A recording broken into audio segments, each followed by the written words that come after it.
Alain Giresse se sent trahi et l'Ibop crie à la catastrophe. Aujourd'hui, on parle des Girondins de Bordeaux et de King Street.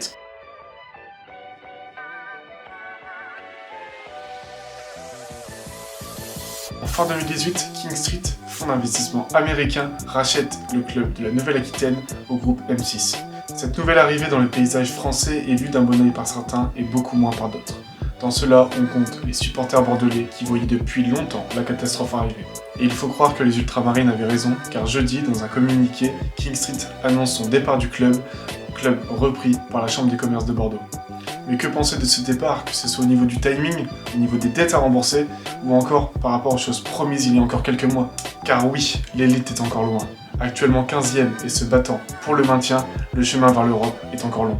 Et comment rêver d'Europe alors que les seules perspectives aujourd'hui seraient de ne pas descendre en National 3 ou en National 2 suite à une liquidation judiciaire. King Street s'en va à 5 journées de la fin, laissant derrière eux une dette allant de 40 à 60 millions d'euros et pouvant grimper jusqu'à 80 millions d'euros cet été. Sans oublier la dette de 50 millions d'euros que les Girondins de Bordeaux doivent au groupe d'investissement Fortress à rembourser avant octobre 2022. Mais King Street n'a pas raté que la partie financière de sa gestion du club, mais aussi la partie sportive. Car oui, la formation n'avance plus et ça fait un petit moment qu'on n'a pas vu de très gros joueurs sortir de leur centre de formation. Certains diront que là n'est pas le problème, mais quand on a un budget limité et qu'on ne peut pas recruter de gros joueurs, il faut savoir s'appuyer sur ces jeunes pour maintenir le club à flot. Et quand les mauvais choix sportifs s'additionnent aux problèmes liés à Mediapro et à la pandémie, on court tout droit à la catastrophe. Et comme si il n'existait pas assez de problèmes aux Girondins de Bordeaux, les supporters sont en guerre avec leur président, Frédéric Longuepé.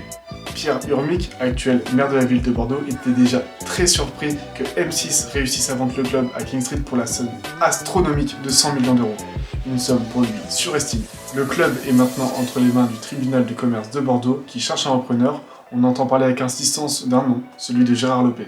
Cependant, Bruno Fievé, qui voulait déjà reprendre le club au moment où King Street est arrivé, est revenu au devant de la scène en disant que oui, ils seront candidats, mais sous certaines conditions. Bien évidemment, King Street n'est pas le seul acteur de la mauvaise gestion du club. Depuis le titre de champion de France en 2009, le groupe M6 et le groupe GACP leur ont mâché le travail.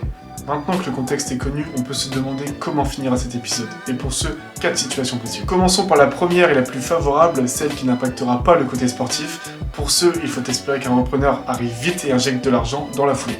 Deuxième solution, le club dépose le bilan, mais un repreneur arrive vite et Bordeaux perd 15 points en classement. 15 points, synonyme de relégation. Troisième situation, la procédure actuelle débouche sur un dépôt de bilan, mais pas de repreneur dans la foulée. Bordeaux est administrativement relégué en Ligue 2. Quatrième situation est sûrement la plus dramatique, le club dépose le bilan immédiatement et Bordeaux est exclu de la Ligue 1 2020-2021. Dans ce cas, tous les matchs que Bordeaux a disputés ne comptent plus et toutes les équipes de Ligue 1 perdent les points qu'ils ont gagnés face à cette équipe. Et en plus de ça, Bordeaux est rétrogradé. Pour la quatrième situation, j'ai pris le temps de compter le point qu'aurait chaque équipe du top 4 si Bordeaux était exclu. On aurait Paris premier avec 65 points, Lille deuxième 64 points, l'OL troisième 63 points et Monaco quatrième 62 points.